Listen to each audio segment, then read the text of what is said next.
국민의힘 예결위 위원들입니다.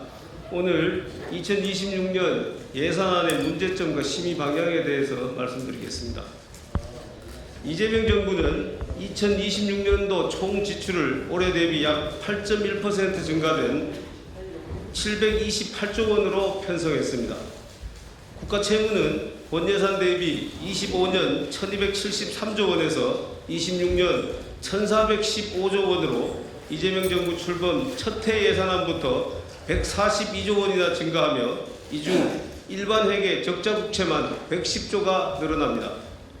이재명 정부는 적극적인 재정 운영을 통해 선순환 구조를 정착시키겠다고 주장하고 있으나 돈을 풀면 경제가 산다는 구태의연한 낡은 사고에서 벗어나지 못하고 있습니다. 이로 인해 국가 재정은 재정대로 낭비되고 경제 성장은 더 큰 나락으로 떨어질 위기에 봉착하고 있습니다. 현 정부의 국가 채무가 늘어나는 것이 왜 문제인가 라는 식의 재정 운영은 2, 3년 안에 재정 건전성 악화 내지 경제 위기라는 부메랑으로 돌아오게 될 가능성이 매우 높습니다. 정부의 중기재정 계획에 따르면 향후 3년간 약 391조 원의 국가 채무 증가가 예상되는 가운데 한미 관세 협상 이행에 따른 연 200억 달러 규모의 대외 투자까지 부담하게 됩니다. 대규모 재정 지출, 정책 금융 지원, 외화 유출이 동시에 진행될 경우 국내 자금 시장과 외환 유동성에 심각한 압박을 초래할 수 있습니다. 특히 정부의 적자 국채 발행이 지속되면 민간 여유 자금이 국채 시장으로 빨려 들어가 민간 투자 위축과 시장 금리 상승을 불러올 가능성이 높고, 더 나아가 국내에서 국채 소화가 어려운 경우 해외 자본에 의존하는 구조가 심화되어 경제 안보 리스크로 전이될 우려도 있습니다. 이러한 국가 경제의 위기에는 모른 척 눈 감고 오로지 인기 영합적 예산 증가에만 몰두한 내년도 예산안은 한마디로 희망을 절망으로, 경제 논리를 정치 논리로 바꾸어버린 민생 외면 예산입니다. 국민의힘은 정부가 제출한 내년도 예산 중 내로남불, 보은성 예산, 불효불급한 예산은 대폭 삭감하고 대학생 장학금 확대, 보육교사 등 처우 개선, 에너지 평등권 실현 등 맞춤형 민생 예산과 지방균형 발전으로 대폭 전환할 예정입니다. 이에 주요 문제 사업을 지적하고 민생 예산을 확대하기 위해 다음과 같이 주요 심의 대상을 제시하고자 합니다. 첫째, 야당일 때는 불필요하고 여당이 되자 기묘해진 내로남불 예산입니다. 민주당은 불과 1년 전 없어도 국정이 마비되지 않는다면서 자신들이 전에 삭감했던 대통령실 특수활동비 82억 원을 슬그머니 되살렸습니다. 그리고 지난해 예산안을 단독 처리하며 2.4조 원으로 축소시켰던 예비비를 4.2조 원으로 대폭 증액하는 등 전형적인 내로남불 예산을 편성했습니다. 이러한 예산들은 삭감됨이 마땅합니다. 둘째, 대선 당시 이재명 대통령을 공개 지지한 단체 보은성으로 편성한 예산입니다.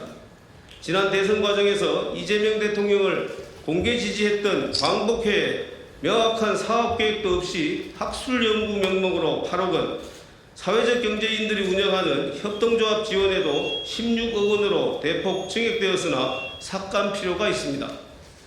셋째, 관세 대응을 명분으로 불투명한 정책금융 확장 예산을 편성하였습니다.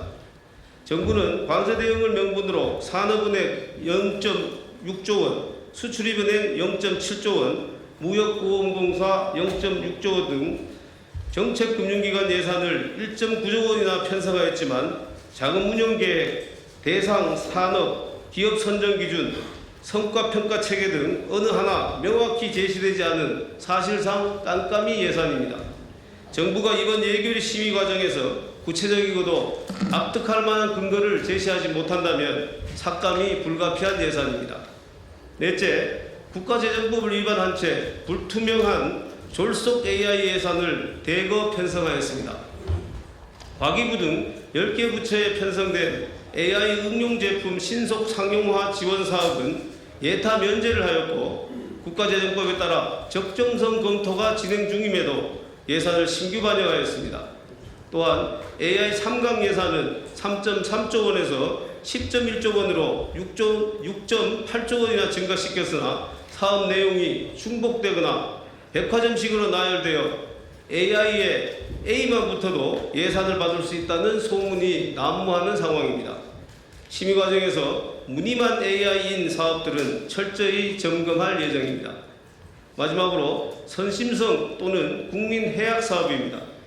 상품권 만능주의에 빠져 재정 보조율을 확대한 상품권 공화국 예산 1.2조 원, 국민연금 등 연기금까지 끌어다 쓰려 하는 국민성장펀드 예산 1조 원, 모태펀드 예산 2조 원 등 펀드공화국 예산, 군수, 의사, 변호사도 모두 지급 대상이라는 농어촌 기본소득 예산 1,700억 원, 소상공인, 중소기업, 폐업자 수가 급증하는 상황에서 그 부담을 가중시킬 수 있는 우려가 있는 체납관리단 예산 125억 원, 미취업 청년은 제외하고 5천만 원 내지 6천만 원의 고액 연봉자를 포함시킨 청년 미래적금 3,723억 원 등을 철저히 검증하겠습니다.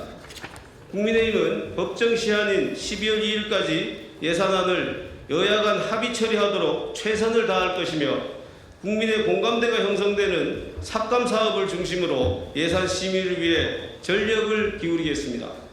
철저한 심의를 통한 삭감 재원이 약자와 국민의 삶이 조금이나마 나아지는 사업의 증액에 반영될 수 있도록 최선을 다하여 예산안 심의에 임할 것입니다. 감사합니다.